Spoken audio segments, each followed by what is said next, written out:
every conference loves a Chromebook coming up to present.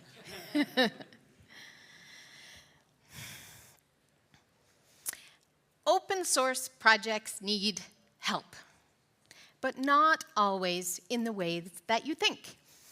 It's natural to get excited about adding new features or improvements to your favorite repositories. But maintainers are typically overburdened, and even help can create extra work for them. I'm Sarah, a core maintainer of Astro, and I want to give you some tips that will endear you to maintainers so you can contribute with confidence knowing that you've helped. I'm also a bird photographer. The good news is it's probably easier to contribute than you think, and congratulations, you're all doing it right now. A project needs a lot to be successful, even, and sometimes especially, beyond code. User support, general awareness, marketing, promotion, docs, educational content, financial contributions, community management, new member onboarding, governance. The contributions you might think a project needs or wants from you can be difficult for someone new to a project to make and can create more work for maintainers who just can't handle it right now. But most projects struggle to keep on top of important tasks like triage, making minimal reproductions. They don't have time themselves to write blog posts or create videos, give conference talks to help people actually learn about and use their project or its latest features. And they may be stretched so thin, they don't even have the time to make formal contributing docs to help you help them. Often what many projects really need are these overlooked contributions. And contrary to popular belief, these are not unskilled contributions. In fact, skilled developers are in a great position to provide all of these things with your skilled knowledge.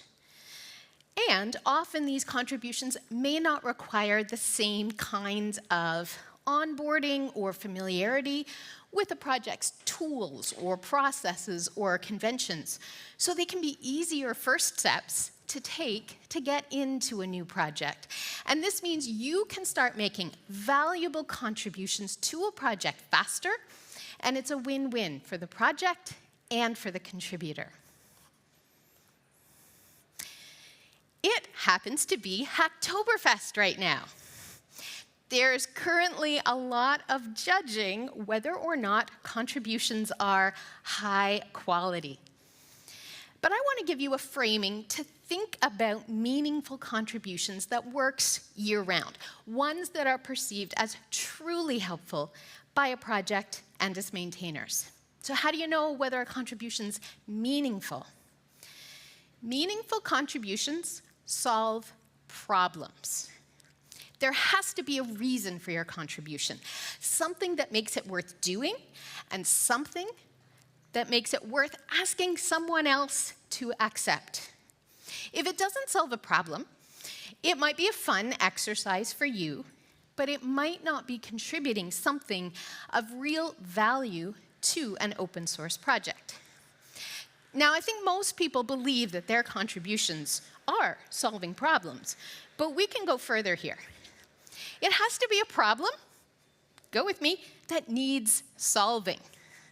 Someone else has to agree that it's a problem to solve. It's not a bug, it's a feature. Maybe what you perceive as a problem, or legitimately is a problem in your code base, is not something that the project sees as in scope to fix. It could be too niche to consider, or not seen as being a general improvement for the overall community. Okay, maybe it is a problem. Does it need solving now? Because there are always improvements to make, but maybe there are technical reasons why a team isn't tackling them at this point. Maybe to properly solve a problem would require a breaking change, and the project's not doing another major for another year. So it's just not the right time to address this problem. But even if nothing stops us from tackling this problem now, does this problem need solving more than the other problems that the project is facing? Because the project has to prioritize. It could be that the problem you've identified just isn't or can't be at the top of a project's priority list right now. Let's say you do find that problem. Then you have to make sure that your proposed solution is a fit for the project. Your solution must be achievable within a project's current resources. The project needs someone with the time and appropriate experience to review, onboard, shepherd, and maybe even advocate for your solution. And the solution needs to also be thinking of the future. Because every contribution added to that code base needs to be supported and maintained, often long after the original contributor has left. There may now be new tests that all future code must pass, potentially new dependencies or design decisions that will affect future code work. All new code is a potential liability. Maybe all code is a liability. So the next time somebody comes up to you and is excited and shows you their code, you can say, wow, what a lovely liability. So proposing new code really does have to fit with the project's goals and larger plan. So to give you a framing that maybe is helpful, meaningful contributions are viable solutions to verified problems that are consistent with the project's values and vision. And if that sounds like an awful lot to know or to figure out before you start contributing, yeah. If you want to identify problems and appropriate solutions, you need to understand that project. Now, some of those earlier contribution types I mentioned, many of those are common needs of open source projects. I mean, most projects would be thrilled to have you show up, answer questions in support, fix typos in the docs, make videos, show off the cool things you've built, give talks at meetups, all these things. These solve near universal problems, like attracting and supporting users. But every project is different. Some may be willing to accept any idea that you have that you want to add to the project. Others might restrict support to official channels only. Understanding the project that you want to contribute to and what they appreciate helps you channel your enthusiasm, especially your lovely liabilities. So try to find out what the project prioritizes, or at least cares about. Check to make sure there are no closed issues or PRs about this in the past as not planned. Look for actual expressed pain points from maintainers and the community. What are users having trouble with? What do they complain about? What do maintainers admit, yeah, that's not as great as it could be? If you've hit a pain point, if you haven't hit a pain point rather, your contribution may not be accepted. And so maybe your contribution works best as something unofficial outside the official project, something you can build on your own as an add-on or integration that can improve people's experience with the project without creating an additional code liability for the maintainers. Because when you contribute to an open source project, you're satisfying a need of theirs. If you want to help, you have to contribute in ways that make sense to and for them. So learn about a project. And you can start by exploring its repos, all its repos. Don't just restrict yourself to code. Astro has language tools, docs, the compiler, and they are all looking for contributors right now. See what people are asking about in support forums. See whether you can identify patterns and make contributions that would help.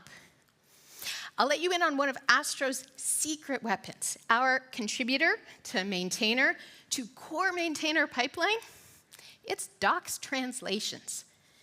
Reading docs closely enough to translate them is a great way to learn the details of how a project works. This can even help you understand the technical, theoretical, and even philosophical principles behind a project so you'll be in a better position to make meaningful contributions consistent with the project's goals. Create your own content. Write about your experience using it. Live stream something. This could be the start of an official contribution like a docs recipe or a new feature, but it could also be a great userland addition to the project ecosystem. Get involved in community events and activities. Hang out, be a positive force, and make life more enjoyable for us maintainers that have to be there. Just be another friendly face. Do not underestimate the value of making our community spaces happy places to be. And build things. Use the project, even quietly, without telling anyone. If nothing else, you're another npm install download number when we go check our stats to see if anyone's actually using the project. So some tips if you're just starting out. Small contributions. Gotta say it again. Smaller contributions than that earn trust. Keep them small, easy to review, easy to triage and reproduce. Use that PR description to explain the problem and who is being helped by providing a solution. And don't just suffer in silence. File issues. That's often the first step to improvements, whether it's a bug that needs fixing or whether it's not a bug, but the docs aren't clear enough to tell you that that's not a bug. That's how it works. And you can always ask, what kind of contributions do you want? And if that is not obvious and they don't have a good answer, maybe that's how you can contribute, by helping them create contributing docs. And maintainers, we have a role to play in this too. We need to be honest and upfront with potential contributors. Do you want contributors? Do you have the capacity for contributors? And if so, you have to make sure you let people know. Help contributors help themselves and learn about your project. They want to understand your needs. You can provide them with issue trackers and community forums. They want to understand your goals. You can provide them with a roadmap or a project board. They also need to understand your processes. You can provide them contributing guides and support. And we need to be public about recognizing and rewarding our contributors, not just because it's a nice thing to do for them, but because it's the best way to advertise that your open source project is open to contributors and there's space for them to get involved. ViteConf has always been about celebrating the entire Vite ecosystem. Just in this room today, we have so many great projects that are better with you in them, that want and need you in them. We've already heard requests on this stage today to join open source communities. And there are so many places to get involved and so many ways to get involved because you have so much to offer. And I want to be clear that what I've said here isn't rules for open source. It's an invitation to both expand your idea of what contributing to open source means, and tips if you need them to focus your energy and enthusiasm by joining, learning, and cultivating relationships with the people and projects that you love.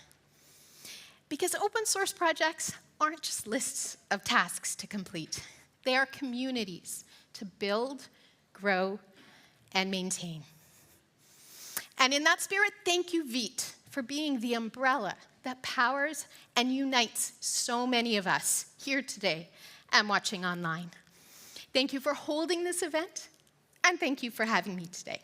Enjoy the conference.